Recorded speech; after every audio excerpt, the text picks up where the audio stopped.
भारत को security council में जाने से रोकने के लिए ऐसी चाल रची गई चाइना द्वारा जिसको भारत के ही लोगों ने समर्थन दिया। इन तस्वीरों का सच सामने आ गया है, मगर इसके पहले आप बताइए कि इस ट्रेन के बारे में आपने सोचा था कि कोविड में ये कैसे चल रही है। जिन तस्वीरों का एजेंडा बनाया गया उसको खींचने वाले असली रिपोर्टर सामने आए और उन्होंने बताया कि ये तस्वीरें तो 2018 में उनके द्वारा ही खींची गई थी। शशि थरूर कांग्रेस के नेता बताते हैं कि भारत की वजह से चाइना को यूनाइटेड नेशन सिक्योरिटी काउंसिल में सीट मिली और आज के समय चाइना ही भारत का सबसे बड़ा रोड़ा बना है जो भारत के परमानेंट मेंबरशिप में हमेशा वीटो लगा देता है। पूरे विश्व को पता है कि कोरोना फैलाया चाइना ने और वैक्सीन पहुंचाई भारत ने। इस वैक्सीन को रोकना जरूरी हो गया था चाइना के लिए। यह खबर है 20 जनवरी 2021 की। फ्रांस के अंदर खबर छपती है कि भारत ही फार्मेसी ऑफ द वर्ल्ड बनता जा रहा है। जिस दिन ये खबर छपी थी उस दिन तक देखा जाए तो भारत एक प्रकार से कोविड से उबर चुका था और उसके केस कम से कम होते ही जा रहे थे, मतलब कोविड खत्म। पहली बात भारत की ख्याति बढ़ रही थी, दूसरी बात भारत को इससे कोई फर्क नहीं पड़ा था।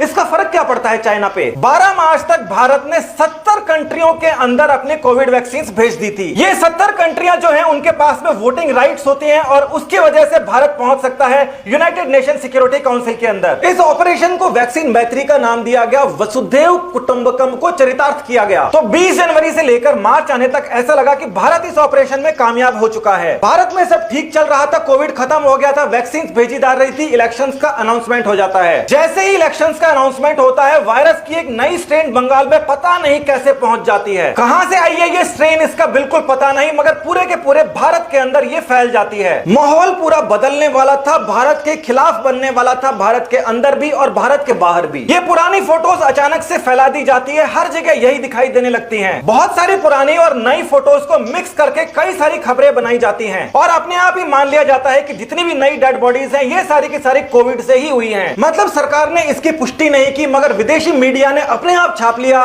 कि ये सारी की सारी बॉडीज कोविड वाली हैं। भारत के अंदर स्थिति खराब हो चुकी है। चाइना का अखबार है साउथ चाइना मॉर्निंग पोस्ट, ये जबरदस्ती कंफर्म कर देता है कि जितनी भी बॉडीज गंगा के अंदर पाई जा रही हैं वो सारे के सारे कोविड विक्टिम्स हैं। और ये जो फोटोज यहाँ पर यूज की जा रही हैं आपको पता है पुरानी फोटोज है, किसी के ऊपर भी मास्क नहीं है, पीपीई किट नहीं है। ये तक झूठ बोल दी जाती है कि मनोज कुमार सिंह के नाम का एक ऑफिशियल है जिसने इस बात को कंफर्म किया है। इस पूरे के पूरे आर्टिकल के अंदर आप देख लीजिए जिस लेटर का जिक्र कर रहे हैं कि मनोज कुमार सिंह द्वारा लिखा गया है वो लेटर इस पूरी की पूरी पोस्ट के अंदर इन्होंने नहीं लगाया क्योंकि ऐसा कोई लेटर था ही नहीं। जबरदस्ती इनको प्रूव करना था ये सारी बॉडीज कोविड विक्टिम है, इंडिया कोविड की वॉर हार गया है, इंडिया की वैक्सीन मत लो। और साथ ही के अंदर फर्जी अकाउंटों से इस प्रकार की बातों को पिन करना शुरू कर देते हैं कि इसीलिए चाइना के अंदर कोई भी खाने का सामान इंडिया से नहीं आता। अब ऐसी कंट्री से आखिर कोई वैक्सीन क्यों लेगा जहां पर उनके खुद के लोग मर रहे हैं? मगर बात इतनी साधारण नहीं है, जो मैनिपुलेशन है उसको देखिए। यह वीडियो आपको YouTube के ऊपर मिल जाएगा, 2013 का है। उस समय वहां पर मुख्यमंत्री समाजवादी पार्टी के थे और केवल 50 रुपए देकर लाश को ठिकाने लगाने का वहां पर कार्यक्रम चल रहा था। नदी के अंदर लाश फेंकने के लिए वहां के कांस्टेबल तक जाया करते थे साथ साथ में। और ये लाशें कौन से मजहब की थी इसके बारे में कहीं पर कोई रिपोर्ट हो नहीं सकती, आपको पता है। थोड़ा सा ढूंढने पर एक और वीडियो आपको 2015 का मिल जाएगा, उस समय भी समाजवादी पार्टी ही वहां पर थी और सबका मुद्दा यह था कि गंगा के अंदर शव क्यों बहाए जा रहे हैं। और ये जो फोटोज वहां पर दिखाई गई थी, हालांकि मीडिया के अंदर फोटोज नहीं दिखाते, उस समय भी नहीं दिखाया करते थे, मगर तकरीबन ऐसे के ऐसे वीडियोस थे जो इस समय कई सारे यूजर्स एक जगह से दूसरी जगह फैला रहे हैं। थोड़ा बहुत आजू बाजू से जरूर कुछ दिखा दे मगर वर्ल्ड मीडिया लाशों को, चिताओं को जलते हुए नहीं दिखाती।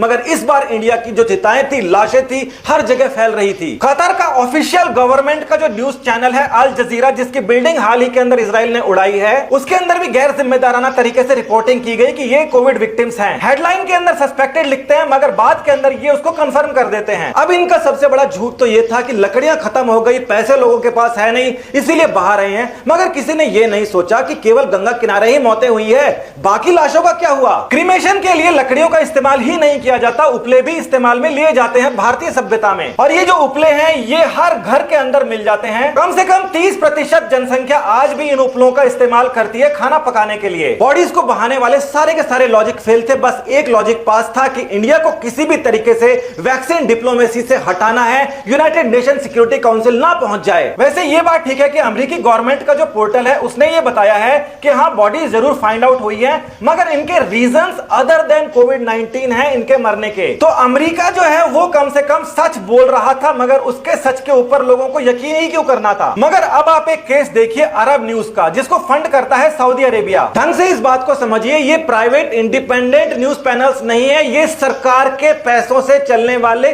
सरकारी मुखपत्र हैं। अब यहां पर ये इंडिया वेरिएंट का नाम जानबूझकर इस्तेमाल कर रहे हैं, जबकि ये चाइना वेरिएंट का करते नहीं है। ये देखिए, यहां पर सर्च किया हमने चाइना वेरिएंट और उस सर्च के अंदर कुछ नहीं निकला, दूसरी खबरें निकलने लग गई। उसके बाद में हमने वुहान वायरस को सर्च करने की कोशिश की तो भी दूसरी अलग अलग खबरें निकलने लगी, क्योंकि इन्होंने वुहान वायरस के नाम से कोई खबर नहीं छापी। यूके वेरिएंट के नाम से भी अरब न्यूज के ऊपर कोई खबर नहीं है। यहां पे अगर कोई खबर है तो केवल और केवल इंडिया वेरिएंट के नाम से खबर है। और इससे बड़ा सबूत आपको क्या चाहिए? भारत को भारत के लोगों से ही बदनाम करवा दो, इंटरनेशनल लेवल पर बदनाम करवा दो, उसकी वैक्सीन डिप्लोमेसी खत्म करवा दो, कैसे भी करके भारत को यूनाइटेड नेशन सिक्योरिटी काउंसिल जाने से रोको। चाइना ने आधिकारिक रूप से जश्न मनाया है अपने रॉकेट के उड़ने का और इंडिया के अंदर चिताओं के जलने का। और ये यहां पर जो चीनी भाषा के अंदर लिखा गया है, समझ लीजिए वहां की सेंट्रल पॉलिटिकल और लीगल अफेयर्स ने इस बात को खुद स्वीकारा है। हर किसी ऐसे वैसे नत्थु खेरे का अकाउंट नहीं है, सेंट्रल लीगल अफेयर्स कमीशन का अकाउंट है,